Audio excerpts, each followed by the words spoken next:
So let's start with the method of evaluating the limits, and the method number two to evaluate the limits is the factorization method, right? So as it is written here that we can cancel out the factors which are leading to the indiscriminacy and find the limit of the remaining expression. ठीक है, कहने का मतलब ये हुआ कि जैसा हमने बात भी की थी कि लिमिट्स को सॉल्व करते समय इधर तो वैल्यू सब्स्टिट्यूट करी हमने कोई भी, जैसे कि एक्सटेंडिंग टू ए है, ए पुट करा और डायरेक्टली वैल्यू आ गई, तो या फिर दूसरा केस होगा लिमिट एग्जिस्ट करेगी या नहीं करेगी, लेफ्ट हैंड लिमिट और राइट हैंड लिमिट चेक करेंगे, या तीसरा केस होगा कोई ना कोई इनडिटर्मिनेंट फॉर्म बन रही होगी। Indeterminate form I am sure सभी को याद होगी, 0/0, इन्फिनिटी बाय इन्फिनिटी, वो सात में से कोई एक इनडिटर्मिनेंट फॉर्म बन रही होगी। तो one of the method to solve such a question is the factorisation method. जैसे कि ये सिंपल क्वेश्चन हम ऑलरेडी कर भी चुके हैं, ध्यान से देखिए इस केस के अंदर में 0/0 फॉर्म बन रहा था, तो हमने फैक्टराइजेशन में, मैं बताना बस ये चाह रहा हूं आप लोगों से यहाँ पर कि हम जिस फैक्टर की वजह से इनडिस्क्रिमिनेंसी आ रही है, जैसे कि इस क्वेश्चन में x-2 into x+2 divided by x-2 और लिमिट x टेंडिंग टू 2 है, तो इस फैक्टर की वजह से इनडिस्क्रिमिनेंसी यानी डिनोमिनेटर में और न्यूमरेटर में 0 यानी 0/0 फॉर्म बन रहा है, तो उस फैक्टर को हमने कैंसल आउट कर दिया, right. As a result finally x-2 को कैंसिल करना है हमने, तो यानी दिस वन, इसको कैंसिल किया और फाइनली हमारे पास आंसर 4 आ जाएगा। सही है, ठीक है। तो एक और बात लिखिए, if fx and gx are polynomials and g of a is not equal to 0, then limit x tending to a fx over gx can be written as, numerator की अलग से लिमिट निकालने यानी fx की, और डिनोमिनेटर की अलग से यानी gx की यानी f of a upon g of a लिखा जा सकता है। तो आइए चलते हैं फैक्टराइजेशन मेथड के कुछ क्वेश्चंस करना शुरू करते हैं। That was a very basic question. So here is the question in front of you, limit extending to 2 1 over x-2 minus this expression whatever it is written. ठीक है, तो सबसे पहला इस क्वेश्चन को करने के दो तरीके हैं, ठीक, दो तरीके, यानी कई बार थॉट आता है कि x टेंडिंग टू 2 लिखा है, तो x टेंडिंग टू 2 को हम लिख दें x equal to 2 plus h, या फिर x equal to 2 minus h substitute कर दे और h टेंडिंग टू 0। अब पहला सवाल आप सबके किसी के दिमाग में आ रहा होगा या आना चाहिए कि हम यहां पर लेफ्ट हैंड लिमिट और राइट हैंड लिमिट निकालें या ना निकालें, और अगर ये दोनों इक्वल आएंगे और बराबर आएंगे और फाइनाइट आएंगे तब तो हम कहेंगे लिमिट एग्जिस्ट कर रहा है, एल्स अपार्ट नहीं कहेंगे। बट सवाल उठता है, do we require to find left hand limit and right hand limit in each and every question? The answer is no, because that will be a time consuming task. ठीक, एक बार 2 plus h substitute करेंगे, एक बार 2 minus h substitute करेंगे, तो time consuming हो जाएगा। ठीक है, तो सवाल उठता है कौन से क्वेश्चंस के अंदर में हमें जरूरत नहीं है लेफ्ट हैंड और राइट हैंड लिमिट चेक करने की। तो पहला आंसर मैं इस क्वेश्चन का दूंगा वो सारे सवाल जिनके अंदर में जिस पॉइंट पर हम लिमिट निकाल रहे हैं वहां पर डेफिनेशन में अगर बदलाव हो रहा है, जैसे कि मॉड x में 0 पर बदलाव होता है, वहां पर तो गारंटी हमें लेफ्ट हैंड और राइट हैंड लिमिट चेक करने की जरूरत है, या ग्रेटेस्ट इंटीजर x हो या फ्रैक्शनल पार्ट अवेलेबल हो। Else apart I'll tell you a list of the questions or list of the things wherein, जैसे कि ऑसिलेटरी फंक्शंस होते हैं, उनमें चेक करने की जरूरत होती है। एल्स अपार्ट इस तरीके का क्वेश्चन जो आपके सामने है, इसमें लेफ्ट हैंड और राइट हैंड अलग अलग से निकालने की जरूरत नहीं है, वो टाइम खराब करने की जरूरत उसमें नहीं है, आपके पास डायरेक्टली आंसर निकाला जा सकता है। एनीवेज, सबसे पहला काम, मैं x को 2 प्लस h या 2 माइनस h सब्स्टिट्यूट किए बिना मैंने डायरेक्टली क्या किया, यहाँ पर देखिए सोल्यूशन में लिखा भी है आपके लिए, यहाँ पर हमने एलसीएम ले लिया। ठीक है ना, एलसीएम लिया और सिंप्लीफाई करते गए, and I suppose that can be done from either of your side. ठीक है ना, ये हमने एलसीएम लिया, नीचे इसको फैक्टराइज किया, ये क्यूबिक इसको फैक्टराइज किया, x माइनस 1 x माइनस 2 ये आया, फर्दर सिंप्लीफाई किया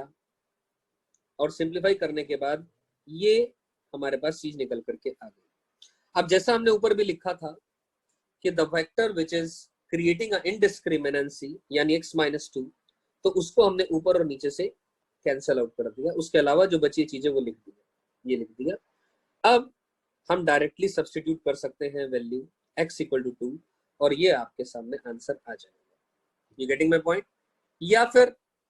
मान लीजिए कोई बच्चा कह रहा है इस टाइम पे कि limit x tending to 2 x-3 divided by x into x-1, simplify करने के बाद कोई या तो LHL या RHL भी निकाल करके अगर आप करना चाहते हैं तब भी कर सकते हैं। यानी से मैं x = 2 + h सब्सटीट्यूट कर दे रहा हूं, तो आपके पास क्या बन जाएगी बात, x को 2 + h, तो लिमिट h टेंडिंग टू 0, तो ये बन जाएगा x को 2 + h यानी 2 + h-3 divided by 2 + h into 2 + h-1, और एज अ रिजल्ट ये वैल्यू क्या आएगी हमारे पास, this value will be limit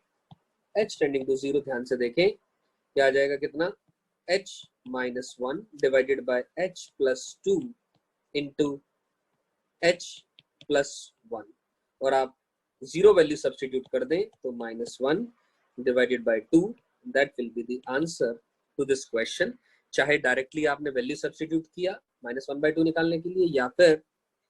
इधर LHL या RHL निकाल लिया, तब भी कोई बात नहीं है, कोई फर्क नहीं है। So this is how we crack और we do this question. I suppose ये थॉट आपको क्लियर हो गया होगा, am I right? Okay, just a minute.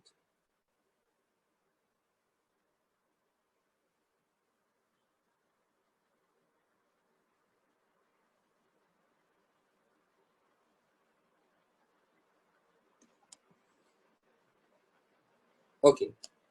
so moving on to the another question related to the factorization again. So here is the question, limit x tending to 2 power x plus 2 power 3 minus x minus 6 divided by blah blah blah, what is it, whatever it is written, ठीक है। तो हमने क्या किया, देखो ध्यान से, 2 power x as it is रखा और इसे 2 power 3 minus x को 2 power 3 अपॉन 2 power x लिख सकते हैं, और एलसीएम ले लिया न्यूमरेटर में, ये देखो ध्यान से एलसीएम लिया हुआ नजर आ रहा होगा, और 2 power -x/2 को हमने लिखा 1/2 की पावर x/2, यहां तक सही है बात, और 2 की पावर 1 - x को 2/2 की पावर x लिख दिया, और फाइनली फिर से हमने एलसीएम लिया डिनोमिनेटर में भी, और सिंप्लीफाई करने के बाद ये एक्सप्रेशन अपने पास आ जा रहा है। अब ध्यान से देखो, आप 1 मिनट के लिए यहाँ पर अगर आप सब्सटीट्यूशन भी करना चाहते हैं आप कर सकते हैं, 2 पावर x को t सब्सटीट्यूट करना चाहते हैं कर सकते हैं, नहीं भी करना चाहते तब भी उससे भी ये चीज हो रही है। क्या, ध्यान से देखो, एक तरीके से ये 2 पावर, इसको फैक्टराइज करा आपने न्यूमरेटर को, ये लिखा 2 की power 2x minus 6 into 2 power x plus t, later से ये एक तरीके से t² माइनस 6t प्लस 8 लिखा है, तो t -4 इंटू t -2 लिखा है, और t की वैल्यू आप सब्सटीट्यूट कर दें दोबारा, यानी 2 power x - 2 into 2 power x - 4, ये हमने एज इट इज लिख दिया न्यूमरेटर में, और डिनोमिनेटर में ये आ गया। अब ध्यान से देखो क्या किया जा सकता है, अब न्यूमरेटर में जो 2 पावर x - 4 है उसको ब्रेक किया जा सकता है using the formula, 2 power x - 4 को लिख सकते हैं हम लोग 2 पावर x/2 माइनस का 2 इंटू 2 पावर x/2 प्लस का 2, यानी a² - b² is a + b into a - b, और as a result the factor which was creating an indiscriminacy, यानी 2 पावर x/2 माइनस का 2 इंटू 2 पावर x/2 प्लस का 2 into 2 power x minus का 2 divided by 2 power x/2 minus का 2, इस factor को हमने ऊपर नीचे कैंसिल कर दिया, क्योंकि x को 2 सब्सटीट्यूट करते हैं तो 2 पावर 1 यानी 2 - 2 0/0 क्रिएट हो गया, वो काट दिया, और फिर वैल्यू हमने डायरेक्टली इसके अंदर में वैल्यू सब्सटीट्यूट कर दी, और वो आंसर हमारे पास ए ऑप्शन 8 आंसर आ गया, right? Okay, this was again a simple factorisation, और अब ध्यान से देखें, ये क्वेश्चन है क्वेश्चन नंबर 4 में। अब हमने जैसे ही पाई बाय 4 पुट करना चाहा तो ये 0/0 फॉर्म बन जा रहा है, तो 0/0 फॉर्म बन जा रहा है। तो एक काम कर सकते हैं, as x tending to pi by 4 हमने cot x को t माना और t will obviously tend to 1। तो t के अंदर में ऑब्वियसली थोड़ा सा दिखने में आसान सी इक्वेशन लग रही है और जिसको कि फैक्टराइज किया जा सकता है। ऊपर भी एक क्यूबिक है, नीचे भी एक क्यूबिक है, उसके फैक्टर्स थोड़े। इनडिस्क्रिमिनेंटली क्रिएट करने वाला फैक्टर को काटा और वैल्यू पुट करी और आंसर आ गया 3/4। That's a simple question. I am sure ये सभी को समझ में आ गया होगा। करेक्ट। Moving on further,